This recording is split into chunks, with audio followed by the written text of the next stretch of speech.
अज्ञानतिमिरान्धस्य ज्ञानाञ्जनशलाकया चक्षुरुन्मीलितं येन तस्मै श्रीगुरवे नमः।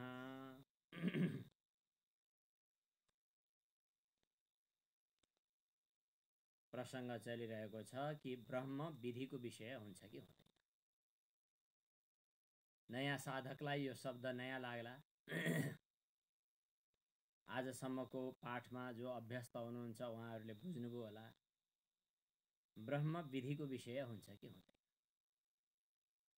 विधिको विषय हुन्छ भने कर्मकाण्डको अङ्ग हुने भयो ब्रह्मबोधक शब्दहरू, मन्त्रहरू।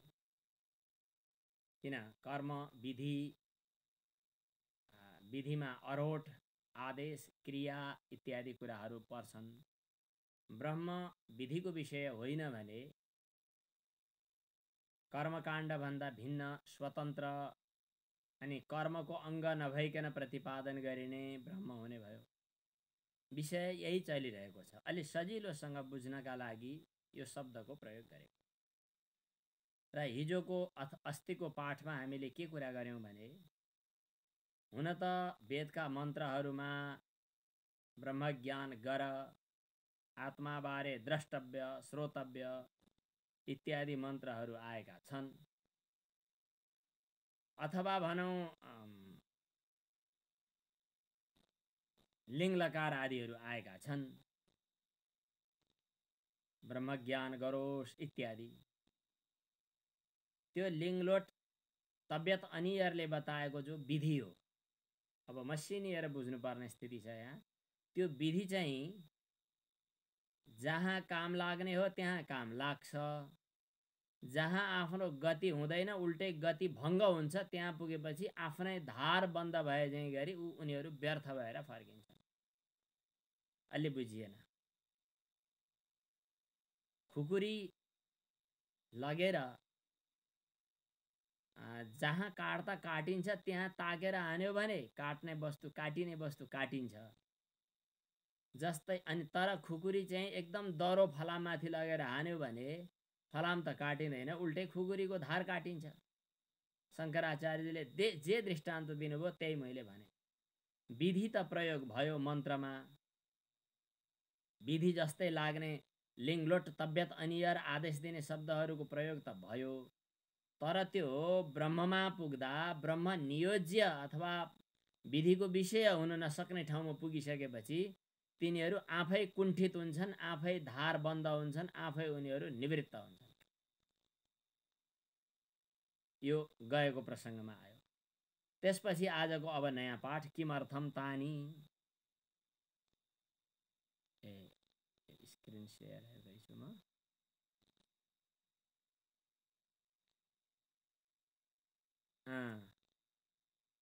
किमर्थानि तानि आत्मा वा अरे द्रष्टव्यः श्रोतव्यः इत्यादीनि विधिच्छायानि वचनानि। यदि ती विधिपरक मन्त्रहरू ब्रह्ममा पुग्दा काम नपाएर अथवा काम नलाग्ने भएर आफै बोधिएर आफै भुत्ते परेर फर्किन्छन् भने, भुत्ते पर्ने भन्ने बुझ्नुहुन्छ?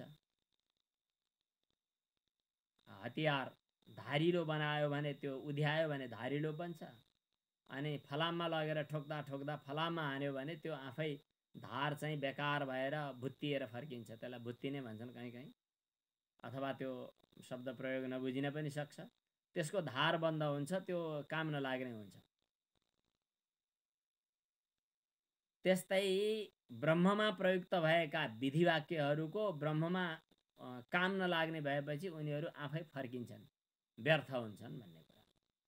किन ब्रह्म तपाईँ विधि भन्ने बित्तिकै कि त कुनै वस्तु समाउनु पर्यो, कि त कुनै वस्तु छोड्नु पर्यो, केही न केही गर्नु पर्यो नि। विधि भनेकै केही न केही गर्नु हो। आत्माको सम्बन्धमा विधि नभएको हुनाले त्यहाँ विधिबोधक लिङ्गलोट तबियत अनियर प्रत्ययहरू काम छैन भन्ने कुरा हिजो बतायो। अब आजको प्रसङ्ग के आयो त, त्यसो भए काम नलाग्ने कुरा वेदले किन गर्छ? वेदको मन्त्रमा आत्मा वा अरे द्रष्टव्यः श्रोतव्यः मन्तव्यो निधिध्यासितव्यः मैत्रेयी वा अरे दर्शनेन श्रवणेन मत्या विज्ञानेन इदं सर्वं विदितम् यो बृहदारण्यको उपनिषदमा आएको छ। ए मैत्रेयी, आत्माको सम्बन्धमा श्रवण मनन निधिध्यासन गर अनि आत्मदर्शन गर भनेर विधि जस्तै लाग्ने, आदेश दिए जस्तो लाग्ने वचनहरू आए किन आए त भनेर पूर्व पक्षीले सोध्यो। अब सिद्धान्तीले भन्छ कि त्यो विधिले अलिकति काम गर्छ, पुरै काम गर्दैन। के कतिसम्म काम गर्दछ त भन्दा मानिसहरूको प्रवृत्ति स्वाभाविक रूपमा प्रवृत्ति विषयतिर हुन्छ। विषयतिर प्रवृत्त भइरहेको व्यक्तिको मनोवृत्तिलाई त्यहाँबाट विमुख गर्नका लागि त्यति बताइयो। तिमी विषय आत्माको बारेमा पो दर्शन चिन्तन मनन श्रवण गर्ने हो। यसको तात्पर्य आत्माको दर्शन मनन श्रवण चिन्तन गर्ने होइन कि अनात्माको दर्शन श्रवण मनन चिन्तन जो गरिराखेका थियो त्यसबाट निवृत्त हुने।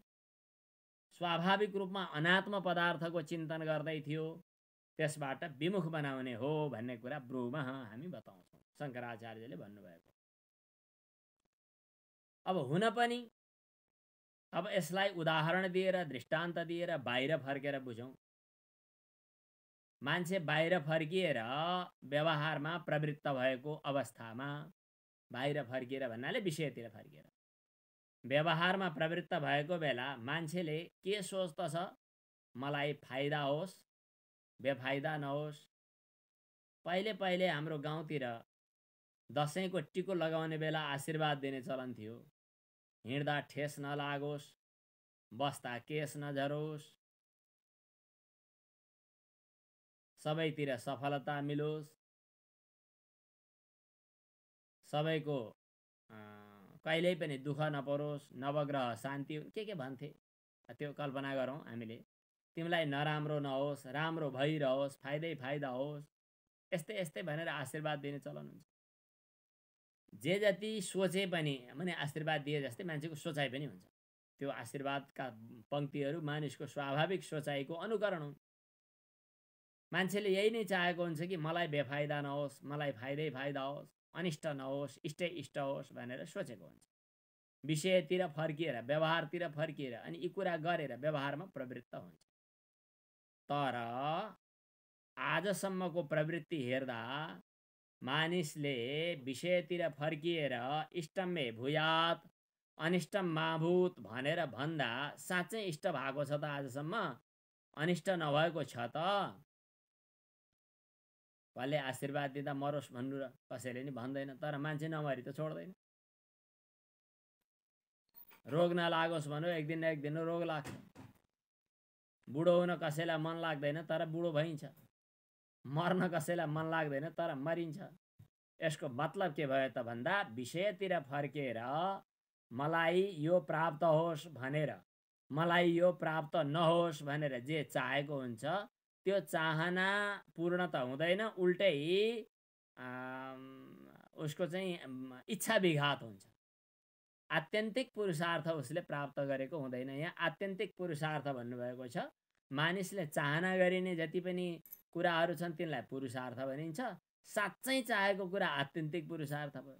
जस्तै मान्छेले धन कमाउन चाहन्छ, तर साँच्चै धन कमाउन चाहेको हो त होइन त? किन धन खर्च गरेर पनि सुख चाहन्छ भनेपछि विवाह गर्न चाह्यो, विषय भोग गर्न चाह्यो। साँच्चै विषय भोग गर्न अथवा विवाह गर्न चाहेको हो त भन्दा कुनै दिन यस्तो आउँछ त्यो विवाह गरेको व्यक्ति काम छैन त्यसलाई भनेर एकदम घृणा गरेर देख्न पनि मन नलाग्ने स्थिति पनि आउन सक्छ। भनेपछि चाहे विवाह गरेर होस्, चाहे धन कमाएर होस्, चाहे छोराछोरी जन्माएर होस्, गाडी किनेर होस्, त्यो गाडी उद्देश्य त होइन नि धन सम्पत्ति उद्देश्य त होइन नि। ती उद्देश्य के हुन् त? पुरुषार्थ हुन्। किन धन कमाउनु पुरुषार्थ हो, अनि धर्म कमाउनु पनि पुरुषार्थ हो, विषय भोग गर्नु पनि पुरुषार्थ हो। तर ती वास्तविक पुरुषार्थ होइनन्। वास्तविक पुरुषार्थ त सुख प्राप्ति हो। तर सुख पनि कस्तो त भन्दा एकछिनमा नष्ट हुने खाले होइन, कहिल्यै पनि नष्ट नहुने खाले सुख प्राप्त गर्न मान्छेले खोजेको, त्यसलाई आत्यन्तिक पुरुषार्थ भनिन्छ। विषयको खोजीमा दौडिने मान्छेले आत्यन्तिक पुरुषार्थ त पाउँदैन नै, थाहा पाएकै कुरा हो। चाहना त छ नि त, फेरि नपाए पनि चाहना त छ। के छ? आत्यन्तिक पुरुषार्थ अर्थात् कहिल्यै पनि न रोकिने माने विघात नहुने किसिमको नित्य सुख पाएको छ। त्यस्तो आत्यन्तिक सुख चाहने, आत्यन्तिक पुरुषार्थ चाहने मानिसलाई तम आत्यन्तिक पुरुषार्थ बान्छिनम। आत्यन्तिक पुरुषार्थ चाहनेवाला मान्छेलाई स्वाभाविक कार्यकरण संघात प्रवृत्ति गोचराद विमुखीकृत्य, स्वाभाविक वस्तु माने आत्यन्तिक पुरुषार्थ चाहनेवाला व्यक्तिलाई स्वाभाविक रूपमा उसको जो इन्द्रिय मन बुद्धिहरूले विषयको भोग गर्न रहर गरेर दौडधुप गरिरहेको हुन्छ, त्यसबाट विमुख गराउने कामसम्म हो यो वेद मन्त्रको, उपनिषद मन्त्रको। त्यसबाट विमुख गरेर के गर्दछ त भन्दा प्रत्येक आत्मातिर फर्काउने कामसम्म गर्छ। प्रत्येक आत्मस्रोतस्तया प्रवर्तयन्ती, ल है सुखको प्रवाह ऊ त्यतापट्टि छ जाऊ भनेर पठाए। मैले एउटा सानो लौकिक दृष्टान्त दिउँ, लौकिक दृष्टान्त दिन्छु। अहिले मालपोत कार्यालयमा सायद चितवनमा एकपटक थियो, अस्ति केही दिन अगाडि दमौलीमा जाँदा पनि त्यो लेखनदासहरू जो हुन्छ नि, लेखकहरू, त्यो कागजपत्र मिलाउनेहरू, लेखापढी गर्नेहरू, तिनीहरूलाई भित्र जान दिँदैन थियो। एकपटकको प्रसङ्ग हो, अहिले के छ मलाई थाहा छैन।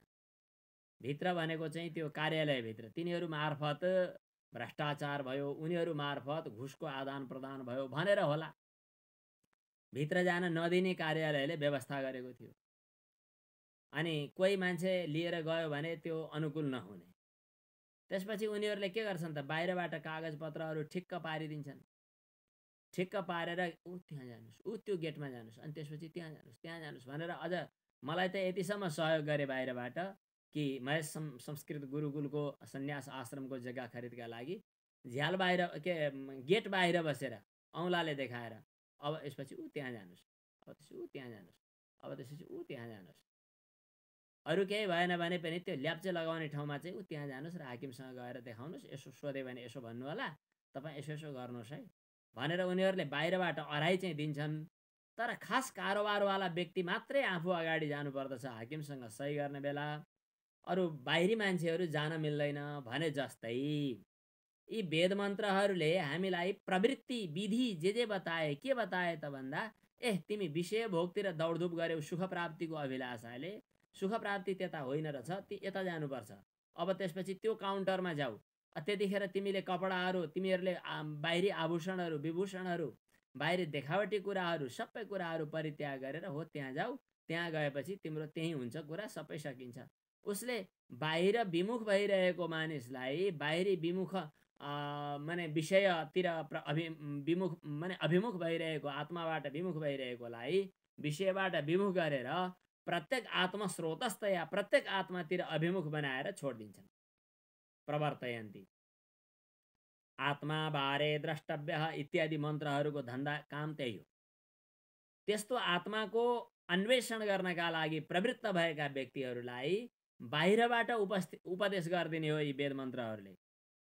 अहेयम अनुपादेयम आत्मतत्वम उपदिश्यते, यो आत्मतत्वमा कुनै हेय कुरा छैन, कुनै उपादेय भनेर अब नयाँ नमिलेको कुरा आयो, नयाँ छोप्नु छैन। आफूसँग भएको फ्याँक्नु पर्ने कुरा केही फ्याँक्नु पर्ने छैन, किन आत्मा हो स्वयं। यस प्रकार बताइदिन्छन्। एकपटक श्रद्धेय स्वामी रामानन्दजीले यो दृष्टान्त दिनुभयो जस्तो मलाई लाग्छ। यो नैष्कर्म सिद्धिको एउटा श्लोकको आधारमा भन्नुभएको हो। कसैको विवाह गर्नु पर्यो भने लौकिक दृष्टान्त पनि दिनुहुन्थ्यो, खुब रमाइलो लाग्ने गरी। विवाह गर्नु पर्यो भने विवाहका निमित्त बुढापाका मान्छेहरू पनि जानुपर्दछ, जन्तीहरू जानुपर्दछ। त्यहाँ दमाई माने बाजा बजाउने दमाई समूहका मानिसहरू, अहिले त ब्राह्मणहरूले पनि बजाउँछन्, मगरहरूले बजाउँछन्, जे होस् बाजा बजाउनेहरू जानुपर्छ। त्यहाँ लोकन्ती भन्ने जान्छन् होला, त्यहाँ अरू महिलाहरू पनि जान थालेका छन्, अचेल जान्छन्। धेरैजनाको भूमिका हुन्छ केका लागि, विवाहका लागि। तर विवाहको मूल घटना भनेको के हो त, अन्तिममा पति र पत्नी अथवा कन्या र वर दुईटा भेट हुनुलाई मुख्य रूपमा विवाह भनिन्छ। ती सबै अरू मान्छेहरू चाहिँ भेट गराउन सहयोग गर्ने काम चाहिँ गर्छन्, तर अरू कसैको पनि विवाहमा मुख्य भूमिका हुँदैन। मुख्य भूमिका दुईटाको हुन्छ, कन्या र वरको। ती बाजा बजाउनेहरू पनि अथवा आएका पाहुनाहरू पनि सबै त्यो समयसम्म बस्छन् जबसम्म दुईटा भेट हुँदैन। कन्यालाई घरबाट माने छोरीको घरबाट मतलब के माइतीको घरबाट लिएर आएर बाजा बजाएर टोपी थापेर पैसा लिएर अथवा टिका टालो गरेर बिदाबादी भइसकेपछि हस्त हजुर भनिसकेपछि घरका मान्छेले आज बस्नुभयो हुन्थ्यो नि भनेर मुखले भने पनि अनि भित्रभित्रबाट गए हुन्छ, अब मेरो बिहा भइगयो, तिमी बसेर पाहुना धेरै पाल्न सकिँदैन, गए हुन्छ भनेर नमस्कार गरेर पठाइदिइहाल्छन्। पठाउनै चाहन्छन्। काम त दुईटाको पति पत्नीको भित्र काम हुन्छ। अब त्यसपछि विवाहको कर्म सकियो। यो के हो त, उनीहरूले बाहिर प्रवृत्त भइरहेकाहरूलाई भित्र प्रवृत्त गराइदिए यी विधि छाया विधि जस्ता लाग्ने मन्त्रहरूले। अब आत्मा र परमात्माको भेट भयो। त्यो भेट हुने काम चाहिँ विधिको कार्य होइन, त्यो विधिको विषय होइन। त्यसकारण आत्माबारे द्रष्टव्य यो विधि मन्त्रले बाहिर प्रवृत्त भइरहेकाहरूको बाहिरी विषयबाट निवृत्त गरेर आत्मातिर अभिमुख गरिदिनेसम्म काम गर्दछन्। त्यसपछि त्यहाँ समाउने, छोड्ने, लिने, दिने विधिको कुनै काम छैन। प्रवृत्तस्य अहेयम अनुपादेयम आत्मतत्वम उपदिश्यते। बृहदारण्यक उपनिषदका यी विभिन्न मन्त्रहरूको उदाहरण दिनुभएको छ शङ्कराचार्यले। इदं सर्वं यद् अयम् आत्मा यत्र तु अस्य सर्वम् आत्मैवाभूत् तत्केन कं पश्येत् केन कं विजानीयात् विज्ञातारम् अरे केन विजानीयात् अयम आत्मा ब्रह्म इत्यादि मन्त्रहरूले। यसको सामान्य अर्थ भनिदिन्छु। यो सबै आत्मा हो। सबै आत्मा हो भनेर जसले अनुभव गर्यो त्यसले कसले कसलाई हेर्नु, कसले कसलाई जान्नु। यहाँ किन स्वयं आत्मस्वरूप छ। सम्पूर्ण सृज्यमान पदार्थहरू पनि, सृष्टि भइरहेका पदार्थहरू पनि, अहिले स्थिति अवस्थामा रहेका वस्तुहरू पनि, समापन हुँदै गरेका, प्रलय हुँदै गरेका वस्तु पनि, विभिन्न रूपमा बाँडिएका वस्तुहरू पनि, विभिन्न रूपमा विभाजन भएर देखिएका छुट्टा छुट्टै पदार्थहरू पनि आत्मतत्व बाहेक कुनै पनि वस्तु छैन भने अब मैले त्यो आत्मालाई देखेँ वा देख्छु भन्नुपर्ने घटना नै छैन। किन, देख्ने पनि आत्मा, देखिने पनि आत्मा, अनुभव गर्ने पनि आत्मा, अनुभव गरिने पनि आत्मा। जड चेतन स्थावर जङ्गम सानो ठुलो कुनै पनि यस्तो पदार्थ छैन जो आत्मा नहोस्। अब कसले कसलाई जान्ने? आत्माले आत्मालाई जान्ने, स्वयं आफैले आफैलाई जान्ने। आफैलाई कसले जान्ने? विज्ञातारमरे केन विजानीयात्। विज्ञातालाई कसले जान्ने? बृहदारण्यको उपनिषदमा मैत्रेयीलाई याज्ञवल्क्यले उपदेश दिनुभएको छ, विज्ञातारमरे केन विजानीयात्।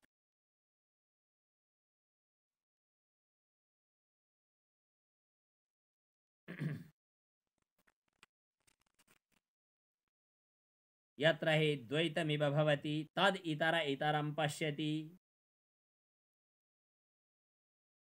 इतर इतरम जिघ्रति इतर इतरम पश्यति। जहाँ दुई हुन्छन् त्यहाँ एउटाले अर्कालाई देख्छ, सुन्छ, छुन्छ, सुन्छ, नमस्कार गर्दछ अनि सोच्दछ, जान्दछ।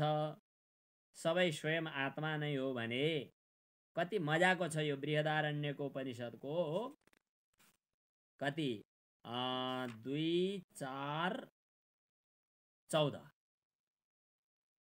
2 4 14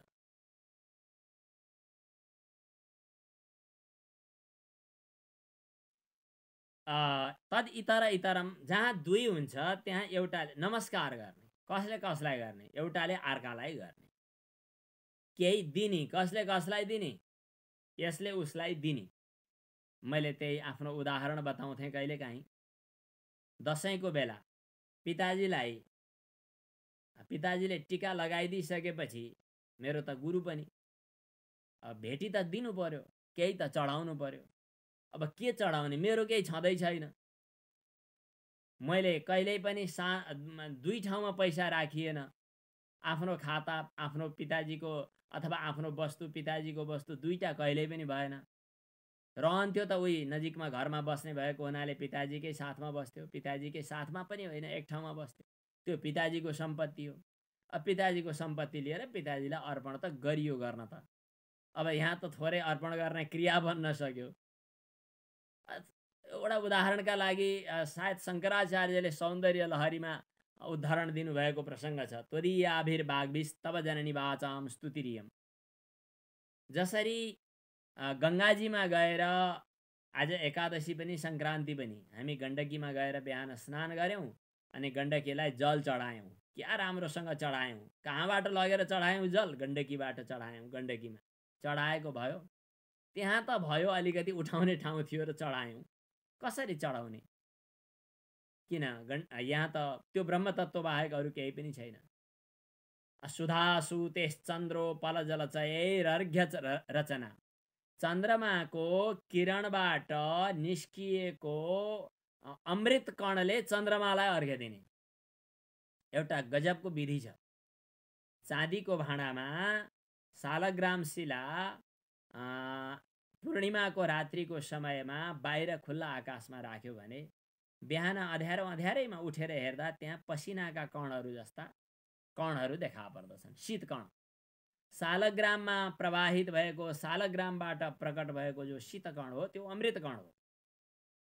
सालग्राम प्रक्षालन गरेर चरणोदक लिँदा त्यो अमृत अंश प्राप्त हुन्छ भनेर विष्णुपादोदकम चरणामृत भन्ने चलन छ। भगवानको चरणामृत, चरणोदक मात्रै नभनेर चरणामृत भन्छन्। त्यो चरणामृत भनेको त्यो अमृत हो, त्यो पान गर्ने। ठिक छ, त्यो विधि मैले अर्को प्रसङ्गले बताएँ। त्यो चन्द्रमाको किरणबाट प्राप्त भएको जो सुधास्युत जल हो त्यो जलले चन्द्रमालाई अर्घ्य दिँदा धेरै ठुलो महत्त्व छ। चन्द्रमाकै किरणबाट प्राप्त भएको अमृत कणले चन्द्रमालाई अर्घ्य दिनु।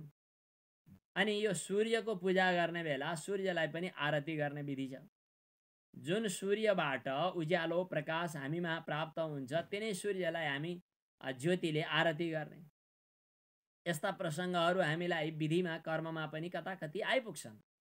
अब ब्रह्मको स्तुति ब्रह्मले अथवा वाग्देवी सरस्वतीको शक्ति सामर्थ्य प्राप्त भएर बोलिने बाणीले उही वाग्देवीलाई मैले कसरी अर्चना गरौँ भने जस्तै त्यो त हामीले बुझ्नका लागि आरम्भिक चरणको यो उदाहरण मैले दिएँ। शङ्कराचार्यले सौन्दर्य लहरी नाम गरेको ग्रन्थमा उल्लेख गर्नुभएको प्रसङ्ग थियो। यहाँ आएको छ उपनिषदमा कि विज्ञातारम अरे केन बिजानियात। दुई भए एउटाले अर्कोलाई जान्नु, दुई भए एउटाले अर्कालाई हेर्नु, दुई भए एउटाले अर्कालाई सुन्नु, सुँघ्नु, छुनु, देख्नु, हिँड्नु, बोल्नु, केही न केही कर्म क्रिया गर्नु।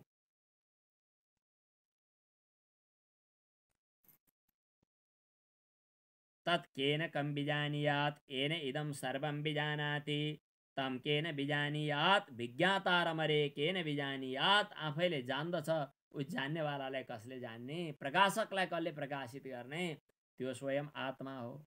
इत्यादि मन्त्रहरूले हामीलाई त्यो कुरा निर्देशन गरेका छन् कि विधि बताएर विधि बमोजिम ब्रह्म प्रतिपादन हुने वा ब्रह्मलाई सिद्ध गर्ने कुनै हुन सक्दैन। यद्यपि अब फेरि अर्को प्रसङ्ग आयो। यद्यपि अकर्तव्य प्रधानम आत्मज्ञानम हानाय उपादानाय वा न भवति। हजुरहरू कहाँ स्क्रिन शेयर भएको छैन होला, म फेरि जोडिदिन्छु।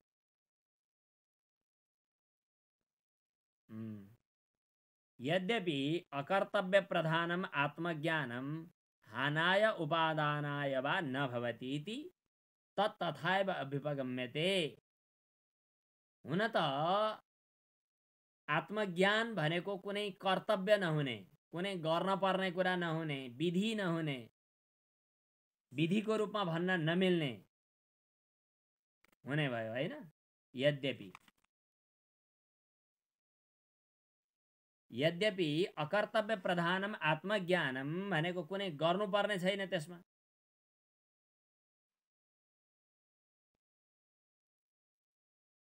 कर्तव्य प्रधान छैन आत्मज्ञान।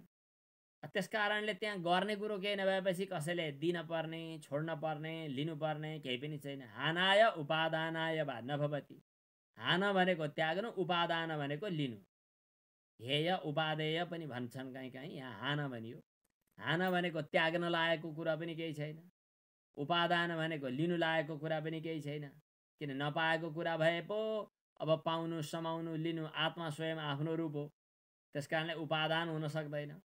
अब आत्मालाई त्याग्ने कुरो पनि आएन, हान पनि हुँदैन। हान उपादान अथवा त्याग र ग्रहण कुनै पनि दुइटै हुन सक्दैन भने त्यस्तो पनि हुन्छ र भन्न खोज्यो। खोज्दाखेरि शङ्कराचार्यले भन्नुहुन्छ, हो ब्रह्म त्यस्तै छ, त्यो ब्रह्मको स्वरूप नै त्यस्तै छ, किन स्वयंको स्वरूप हो।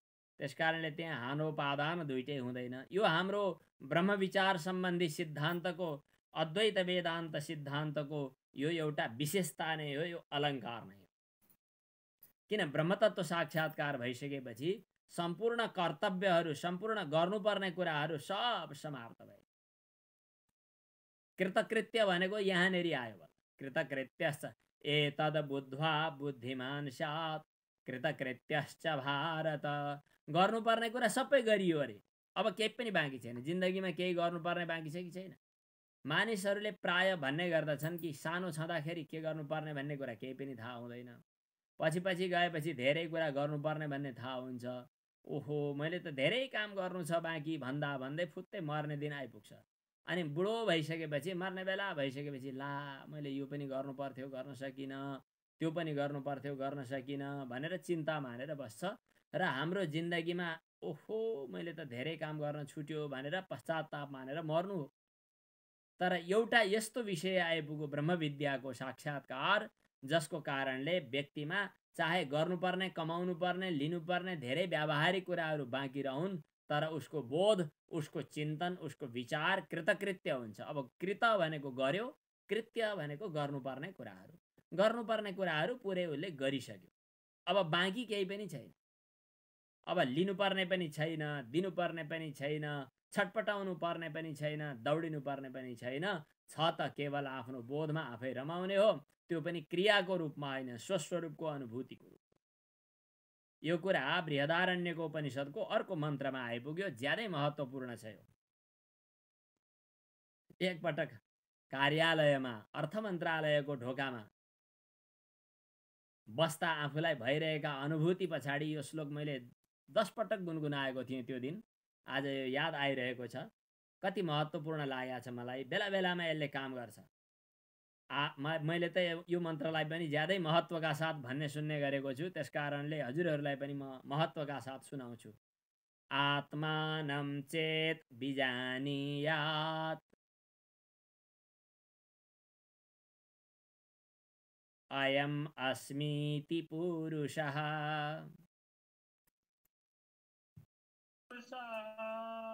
किमिच्छन् कस्य कामाय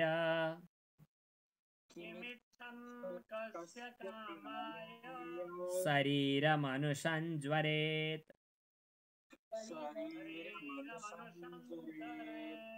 आत्मानं पहिला अर्थ गरौँ अनि श्लोक फेरि भनौँला। आत्मानं भनेको आफूलाई, अयम अस्मि ए म त त्यो पूर्ण ब्रह्म हुँ भनेर यदि पुरुषः विजानीयात्, यदि कसैले जान्यो भने, आफ्नो स्वस्वरूपको पूर्ण बोध छर्लङ्ग भयो भने, म त्यो स्वयं प्रकाश, सर्वाधिष्ठान, सर्वव्यापक, पूर्ण चैतन्य, सच्चित आनन्द स्वरूप आत्मा महु भनेर जसले जान्दछ, अयम अस्मिति यह पुरुषः विजानीयात्, म यो ब्रह्म तत्व हुँ भनेर जसले जान्दछ, त्यो व्यक्तिले अब फेरि के कुराको खोजी गरेर, किम इच्छन् के कुरा खोजेर, अनि कस्य काम आयो भनेको कसका लागि, शरीरम अनुसञ्ज्वरेत्, शरीरको पछि लागेर छटपटाएर ज्वरो आएर दुखी भएर भौतारिएर हिँड्ला। अब ऊ भौतारिनु पर्ने, दुखी हुनुपर्ने, ज्वरार्त हुनुपर्ने, चिन्तित हुनुपर्ने, दौडिनु पर्ने, कसैको स्वार्थ पूर्ति गरिदिनु पर्ने कुरा कुनै पनि बाँकी रहँदैन। आत्मानं चेत् विजानीयात् अयम् अस्मीति पुरुषः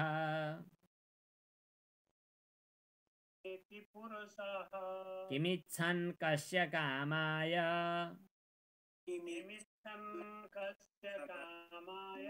शरीरमनुसञ्ज्वरेत्।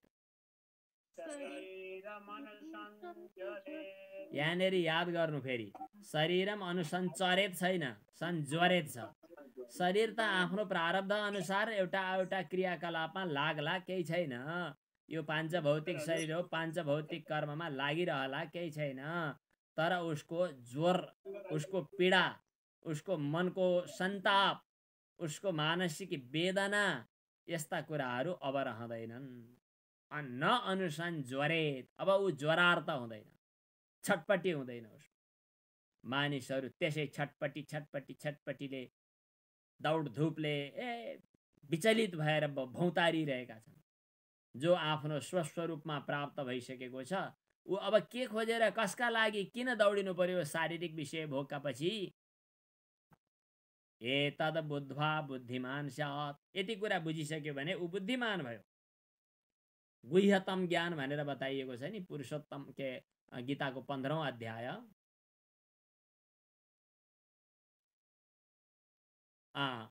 यति कुरा बुझिसकेपछि त्यो बुद्धिमान हुन्छ। बुद्धिमान माने ज्ञानी, र कृतकृत्य कृतार्थ पनि हुन्छ भनेर स्मृतिमा पनि बताइएको छ। त्यसकारण अहिलेसम्म भनेको भनाइको एउटा शीर्षक पुरा हुँदैछ कि प्रतिपत्ति विधि विषयतया ब्रह्मणः समर्पणम न। वेदान्तलाई, वेदान्तका वाक्यहरूलाई, उपनिषदका मन्त्र माने ज्ञानपरक मन्त्रहरूलाई उपासना विधिको विषय हो भनेर भन्न मिल्दैन। उपासना विधिको विषय हो भनेर ब्रह्म लाई भन्न मिल्दैन। ऊ ज्ञान माने विचारको विषय हो, त्यो छुट्टै हो, स्वस्वरूपको अनुभूतिको विषय। अब यसपछि हामीले उठान गरिसकेका, समाधान गर्न बाँकी रहेका केही विषय बिन्दुहरू छन्। उठान गरिसकेका, त्यसकारणले दोहोरिन्छ पनि, तर समाधान गर्न अलिकति बाँकी रहेका केही विषय बिन्दुहरू छन्। तिनीहरूको सम्बन्धमा अब अगाडि बढ्दैछ। यद्यपि केचित् आहु प्रवृत्ति विधि तत्शेष व्यतिरेकेण केवल वस्तुवादी वेदभागो नास्ति इति तत् न। उपनिषदमा हिजोको प्रसङ्गमा होइन, अस्ति नैको प्रसङ्गमा एउटा कुरा आएको थियो नि। वेदवाक्य भनेपछि केही न केही आदेश दिएको हुनुपर्दछ। कसैले न कसैले, कसैलाई न कसैलाई कि प्रवृत्त गरेको हुनुपर्दछ। त्यो सुनेपछि उठ्नु पर्यो, बस्नु पर्यो, सुत्नु पर्यो, उठ्नु के बोल्नु पर्यो, सुन्नु पर्यो, के यसो गर आदेश दिएको हुनु पर्यो। त्यसबाहेक अर्को चाहिँ सामान्य सिद्धार्थपरक माने केवल सिद्ध भइरहेको वस्तुलाई बताउनेवाला वेदभाग हुन सक्दैन भन्ने कुरा कसैले भनेका थिए। पूर्व पक्षमा आएको थियो नि सुरुमा उठान गर्दा। त्यो ठिक छैन। उपनिषदले प्रतिपादन गरिएको जो पुरुष हो, उपनिषदले प्रतिपादन गरिएको जो ब्रह्म तत्व हो, त्यो अरू कुनै तरिकाबाट बताइने र अरू कसैको शेष होइन। त्यसकारणले सिद्धार्थपरक पनि वेदभाग हुन्छ। उपनिषदले प्रतिपादन गरेको जो असंसारी पुरुष हो,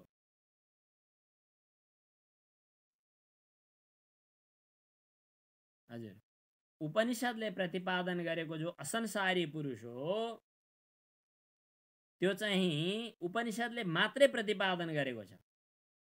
त्यो असंसारी ब्रह्म छ। असंसारी भनेको संसारको सम्बन्धसँग उसको सम्पर्क छैन। त्यो उत्पाद्य पनि होइन। हामीले भनिसक्यौँ चारवटा कुरा पहिला, त्यही कुरा शङ्कराचार्यले फेरि दोहोऱ्याइदिनु भयो। उत्पाद्य, आप्य, संस्कार्य, विकार्य त्यो छैन। त्यो कुनै प्रयत्न गरेर कसैले उत्पादन गर्न मिल्ने। अनि उत्पाद्यादि चतुर्विध द्रव्य विलक्षणः स्थ प्रकरणस्थो अनन्य शेषः। उत्पाद्य, विकार्य, संस्कार्य, आप्य, यी चार प्रकारका द्रव्यभन्दा विलक्षण छ। आफ्नै प्रकारमा ऊ स्थित छ। त्यसकारण त्यसलाई अन्य शेष भन्न मिल्दैन। अन्य शेष भनेको अरू विधि वा कर्महरूको शेषको रूपमा आएको भनेर भन्न मिल्दैन। त्यो आत्माको सम्बन्धमा छ, छैन, न असौ, त्यो त होइन, त्यो त मैले जान्दिनँ, यस्तो कसैले पनि भन्दैन र भन्नै मिल्दैन। आत्माको सम्बन्धमा म त होइन, म त थाहा पाउँदिनँ, म आफैलाई कि अरू वस्तुलाई थाहा पाउँदिनँ भन्न त मिल्छ। म आफू होइन, म आफूले म आफूलाई थाहा पाएको छैन, यस्तो कसैले पनि भन्दैन। न असौ, त्यो ब्रह्म आत्मा छैन। नास्ति, त्यो होइन, त्यो छैन, त्यो मैले जान्दिनँ, यस्तो कसैले भन्न सक्दैन। यो वेदमा पनि आत्मशब्द आएको छ, त्यसलाई आत्मशब्दको प्रयोग गरेको छ उहाँ। श्रुतिमा पनि आत्मशब्द आएको छ, नेति नेति स एष नेति नेति आत्मा भनेर। त्यहाँ आत्मा शब्द पनि आएको छ र आत्माको प्रत्याख्यान निषेध गर्न पनि मिल्दैन। लो भाइको कसैले म त होइन भनेर भन्न थालेछ भने जसले होइन भन्छ त्यो स्वयं आफै त हो। कसैले निराकरण गरि नै हाल्यो भने जसले निराकरण गर्यो त्यो स्वयं आत्मा हो। त्यसकारण आत्मा अन्य शेष हुन सक्दैन। अब त्यसो भए यति कुरो भइसक्यो। अब त्यसो भए फेरि पूर्व पक्षीले सोध्छ कि त्यसो भए आत्माको अनुभव कसरी गर्ने त भन्दा म हुँ भनेर गर्ने हो कि होइन? हो, म हुँ। आत्माको अनुभव त आफ्नै अनुभव त हो नि, म हुँ भनेर अनुभव गर्ने हो। गुरुजी हजुरले घरि के भन्नुहुन्छ, घरि के भन्नुहुन्छ, मलाई अलमल बनाइदिनु भयो। आत्माको अनुभव स्वयं म हुँ भनेर गर्ने हो।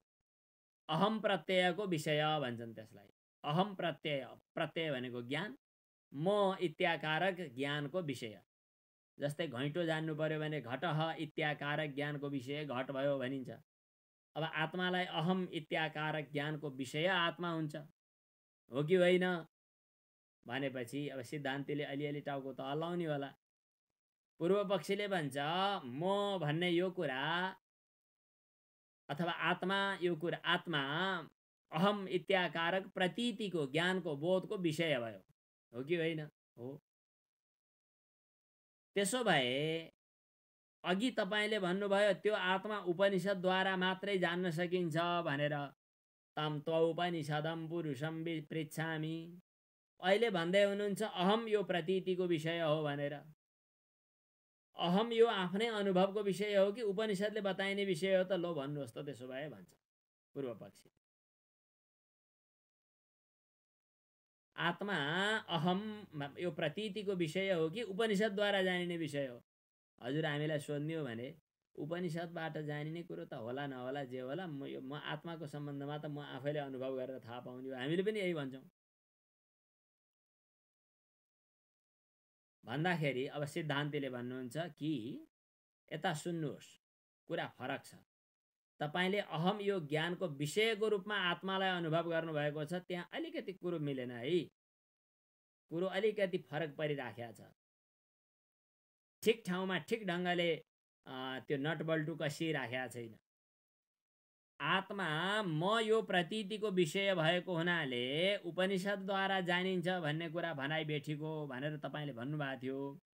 त्यो शङ्का गर्नु ठिक छैन। किन? आत्मा म यो प्रतीतिको विषय होइन। ला अब नयाँ कुरो आयो।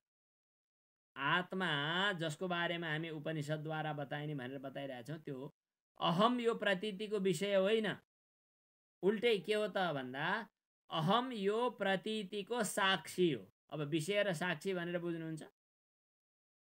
विषय भनेको अहम यो ज्ञानको विषय, त्यो ज्ञानले क्याप्चर गर्ने, ज्ञानले त्यसलाई पक्रिने भन्ने कुरा हो।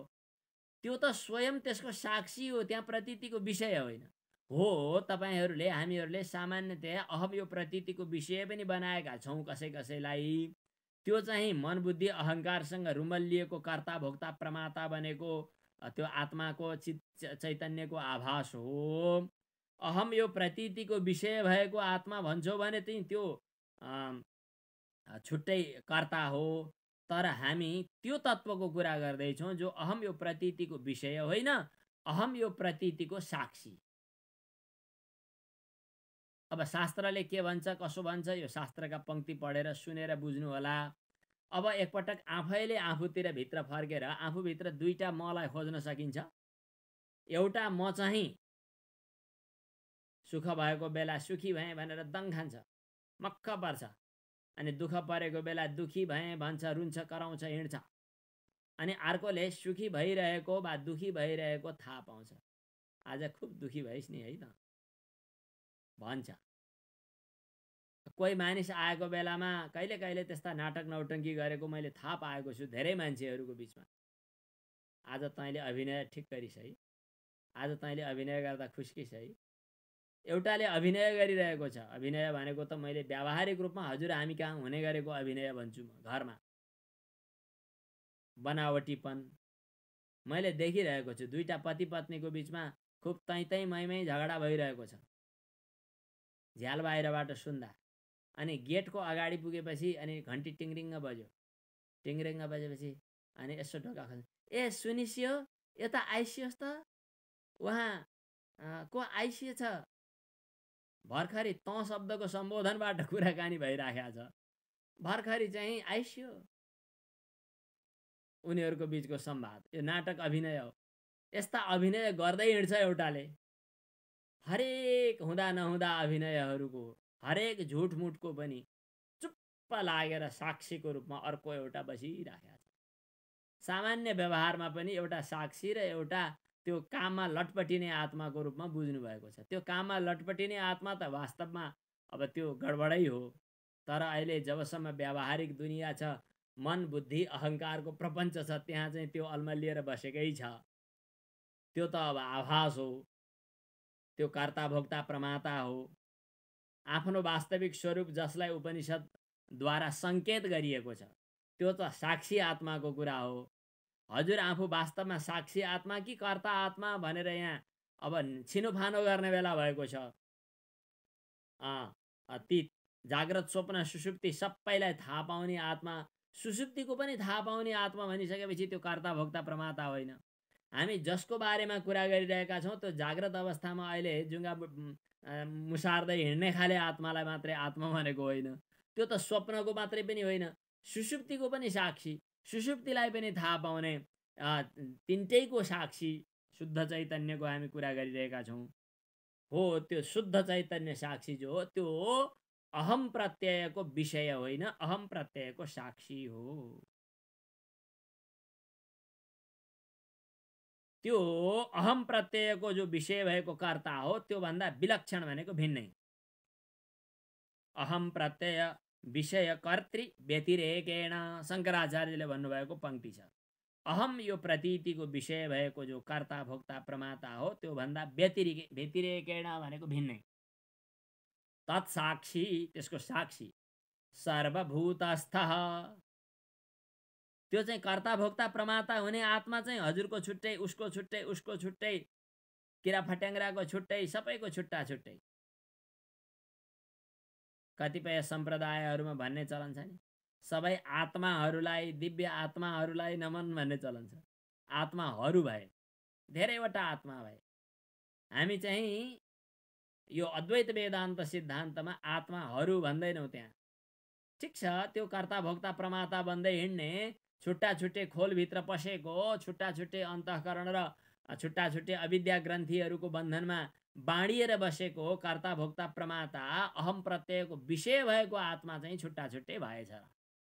काल्पनिक आत्मा, गडबड आत्मा, प्रतिबिम्ब आत्मा, आभास आत्मा, अलिअलि गाली गरे पनि हुन्छ, त्यो छुच्चो लुच्चो आत्मा, त्यो मर्ने बाँच्ने आत्मा, दौडधुप गर्ने, सुखी दुखी हुने रुन्चे आत्मा, त्यो छुट्टै कुरा हो। त्यसलाई हामी वास्तवमा यहाँ आत्मा भन्दै छैनौँ। हामी आत्मा जसको खोजी गर्दैछौँ त्यो चाहिँ त्यहाँ नजिकै बसिरहेको अर्को चाहिँ नजिकै के भनौँ र सबैतिर व्यापक छ। तर अहिले हामीले अभिव्यक्ति प्रदेश, अभिव्यक्ति स्थान भनेर चाहिँ त्यहाँ नजिकमा बसेको भनेर भन्नका लागि भनेका, त्यहाँ हामी भेट्टाउँछौँ भनेर ब्रह्मसूत्रका पछिका पङ्क्तिहरूमा आउँछ, हृदयाकाश, दहरा आकाश, हृदय कमलभित्रको आकाशको रूपमा अनुभव गरिने। हृदयाकाश किन भनियो, दहराकाश किन भनियो त अभिव्यक्ति हुने भएको हुनाले। तर त्यो सीमाभित्र सीमित हुने त्यो आत्मा होइन, त्यो त व्यापक हो। तर पनि हामी अभिव्यक्ति स्थलको रूपमा हृदयाकाश भनेर भन्छौँ। त्यो सर्वभूतस्थ साक्षी समः एकः कूटस्थ नित्य, त्यो कूटस्थ नित्य छ। त्यसलाई कूटस्थ भन्छन्। के हो यो कूटस्थ भनेको? बेला बेलामा कूटस्थको बारेमा धेरै चर्चा आउँछ। पञ्चदशीमा यसको विस्तृत विवरणहरू आएको छ। कूटवत् निर्विकारेण स्थितः कूटस्थ उच्यते। सर्वस्वरूप त्यस्तो परम आत्मतत्त्वलाई कर्मकाण्डमा अथवा तर्कशास्त्रमा अथवा उपासनाद्वारा कहीँ कसैले जान्न पत्तो लगाउन सकिँदैन। केनचित् अधिगतः सर्वस्य आत्मा अतः स न स केनचित् प्रत्याख्यातुं शक्यः। त्यसको निराकरण पनि गर्न कसैले सक्दैन, त्यसबाट अलग हुन पनि कसैले सक्दैन, किनभने त्यो स्वयं सबैको आत्मा हो। आत्मत्वादेव च सर्वेषां न हेयो नाप्युपादेयः। सबैको घट घटमा व्यापक भएको, सर्वत्र भित्र पनि बाहिर पनि, त्यहाँ जसको नाममा कुराकानी गर, जसको सम्बन्धमा कुरा गर्दा भित्र बाहिर भन्न मिल्दैन, हेय उपादेय कसरी भन्न मिल्ने। अरु विनश्यत विकार जातम, विनाश हुने विनाशी विकारहरू जति छन् तिनीहरूको एउटा सीमा छ। बाहिर देखिएका प्रपञ्च बाह्य पदार्थहरू, पञ्चभूतहरू, अनि त्यसपछि त्यहाँभन्दा उतापट्टिका मन बुद्धि अहङ्कारहरू, महत्तत्व अहम तत्त्वहरू, यी जति जति जति जति बाहिरी तत्त्वहरू छन् यिनीहरू चाहिँ छुट्टै छन्, विनाशी। तर पुरुष अविनाशी हो, उसको नाशक कोही पनि छैन। पुरुषलाई छोडेर, पुरुष भने आत्मतत्व, त्यही कूटस्थ साक्षी तत्त्व, त्यो कूटस्थ साक्षी आत्मतत्त्व, त्यो चिदाभासको सम्बन्धमा त के गरौँ र, त्यो के कुरा गरिसक्नु छ र त्यो धूर्तको। किनभने त्यो मनबुद्धि अहङ्कारतिर गएर यतै रुन्चे भएर हिँड्छ। ऊ आखिरमा आफ्नो स्वरूप के हो त्यसलाई बुझ्दा त सकिजान्थ्यो, तर ऊ छायाको माया बनेर बसिरहेको छ। कूटस्थ नित्य जो आत्मा हो त्यसको सम्बन्धमा कुरा गरौँ, त्यहाँ विनाशको सम्बन्ध छैन। पुरुषो हि विनाश हेतु अभावात अविनाशी। त्यो पुरुष जो हो त्यो अविनाशी छ, किनभने उसको विनाशको कोही पनि हेतु छैन, विकारको हेतु कोही छैन। त्यसकारणले कूटस्थ नित्य छ, अविकारी छ। त्यसकारण नित्य शुद्ध बुद्ध मुक्त स्वभाव छ। आफ्नो पहिचान गर्नुहोस्, आफ्नो चिनारी प्राप्त गर्नुहोस्। हामीले भन्यौं, तर यो उपनिषदले पनि बतायो, पुरुषात् न परम किञ्चित, सा काष्ठा सा परागति। पुरुषात् न परम किञ्चित, सा काष्ठा सा परागति। कहाँनेरि आयो यो? महतः परम अव्यक्तम, अव्यक्तात् पुरुषः परः, पुरुषान्न परम किंचित, सा काष्ठा सा परागति। एष सर्वेषु भूतेषु गूढोत्मा न प्रकाशते। यस्ता यस्ता मन्त्रहरू उपनिषदमा प्रतिपादन गरिएका छन्। महत्तत्व भन्दा पनि पर अव्यक्त छ, अव्यक्त भन्दा पनि पर पुरुष छ, त्यो पुरुष भन्दा पर कुनै पनि छैन। त्यो परम सीमा हो, त्यो परम गति हो। एष सर्वेषु भूतेषु गूढोत्मा न प्रकाशते। उपनिषदका मन्त्रहरू। हजुर। एष सर्वेषु भूतेषु गूढोत्मा न प्रकाशते, दृश्यते तोग्रया बुद्ध्या सूक्ष्मया सूक्ष्मदर्शिभिः। अग्र बुद्धि द्वारा, सूक्ष्म बुद्धि द्वारा सूक्ष्मदर्शीहरूले देख्दछन्। त्यसपछिको यच्छेद ठिक छ। उत्तिष्ठत जाग्रत, त्यो छ कि उत्तिष्ठत जाग्रत प्राप्य वरान् निबोध, सुरस्य धारा निशिता दुरत्यया, दुर्गम तथा पतस्तत्कवयो वदन्ति। उठ जाग, त्यो वरान प्राप्य निबोधत, त्यो श्रेष्ठतम आत्मतत्वलाई प्राप्त गरेर तिमीहरू जाग। छुरस्य धारा निशिता दुरत्यया, अत्यन्तै दुरत्यय, अत्यन्तै पार तर्न गाह्रो हुने छुराको धारा जस्तो यात्रा छ, सावधानीपूर्वक यात्रा गर, इत्यादि मन्त्रहरूले हामीलाई त्यो सङ्केत गरेका छन्। यो अघिल्लो मन्त्रमा हामीले जहाँ पुरुष भन्यौँ नि, त्यहाँ पुरुष शब्दको प्रयोग भएको छ। त्यो पुरुष भनेको नै आत्मा हुनु पर्यो। किन अर्को मन्त्रमा, बृहदारण्यको उपनिषदको अर्को मन्त्रमा आएको छ कि तम त्वौपनिषदम पुरुषम पृच्छामि, म त्यो उपनिषदमा प्रतिपादन गरिएको पुरुष, त्यहाँ पनि पुरुष आयो। तम त्वौपनिषदम पुरुषम पृच्छामि भनिसकेपछि त्यो उपनिषदमा मात्रै प्राप्त गरिएको पुरुष भनेर उहाँ पनि बताइयो। कहाँनेरि आइपुग्यो यो? यहाँ आयो। तम त्वौपनिषदम पुरुषम पृच्छामि, त्यो उपनिषदमा प्रतिपादन गर्ने पुरुषलाई यहाँ औपनिषद तत्त्व विशेषण गरेको हुनाले त्यो पुरुष तत्त्व उपनिषदमा प्रधानतया प्रकाशित हुन्छ भनेर बताइयो। उपनिषदमा प्रधानतया प्रकाशित हुन्छ भनेपछि तर अनुभव गर्ने स्वयं आफैले हो। तपाईले अघि उठाउनु भएको कुराको समाधान भयो। त्यसैले अस्ति नैदेखि तपाईले भनिरहनु भएको जो छ नि वेदभाग सिद्धार्थपरक वेदभाग हुँदैन भनेर, त्यो कुरा भन्नु मात्रै हो, तपाईको साहस मात्रै हो, त्यस्तो हुँदैन। सिद्धार्थपरक वस्तु सिद्धार्थपरक वेदभाग पनि हुँदो रहेछ भन्ने कुरा अब सिद्ध भयो। किन ब्रह्म सिद्धार्थ हो, सिद्ध वस्तु हो, तर ब्रह्म प्रतिपादक उपनिषद मन्त्रहरू छन्, तिनीहरूले ब्रह्मलाई प्रतिपादन गरेका छन्, ती वेदभाग हुन् होइनन् भन्ने कुरा तपाईको साहस मात्रै हो। अब अर्को प्रकरण, यद्यपि शास्त्र तात्पर्य विदाम अनुक्रमणम, यद्यपि शास्त्र तात्पर्य जान्नेहरूले यो कुरा बताउनु भएको छ, शास्त्रको तात्पर्य जान्नेवाला गुरुहरूले चाहिँ यो कुरा बताउनु भएको छ कि दृष्टो हि तस्यार्थ कर्मावबोधनम इत्यादि। भनेको मतलब के, वेदको उपयोग कर्म बुझाउनका लागि हो भनेर बताउनु भएको छ। त्यो चाहिँ कुन प्रकरणमा हो भन्ने कुरा बुझ्नुपर्छ, कुन प्रसङ्गमा भनियो भन्ने कुरा बुझ्नुपर्छ। धर्म जिज्ञासा अर्थात् पूर्व मीमांसाको प्रकरणका क्रममा यो कुरा भनिएको हो। दृष्टो हि तस्यार्थ कर्मावबोधनम भनेर समग्र वेद भागलाई लिएर बताएको होइन। अनि त्यस्तै आम्नायस्य क्रियार्थत्वात् अनर्थक्यम अतदर्थानाम, यो खुबै महत्त्वपूर्ण मीमांसाको सूत्र हो। हामीले पहिला भनेका पनि हो। यसको अर्थ वेद वाक्यहरू क्रियापरक हुन्छन्, क्रियापरक नभएका वेद वाक्यहरू निरर्थक छन् भनेर तपाईले बताउनु भएको थियो। यो पनि त्यही मीमांसाको प्रकरणमा आएको हो। मीमांसाको प्रकरणमा आए पनि त्यसले सबै ठाउँ समेट्दैन। त्यसलाई जब सबै ठाउँमा नियमको रूपमा यदि मान्ने हो भने मीमांसकहरूको मतमा आएका दधी हवन गर्ने क्रममा सामग्रीको रूपमा कहीँ दहीको कुरा आउँछ, कहीँ सोमलताको कुराहरू आउँछ, कहीँ भएका वस्तुहरूको कुरा आउँछ। तिनको कुरा गर्यो भने त्यो वेदभाग अनर्थ भयो त?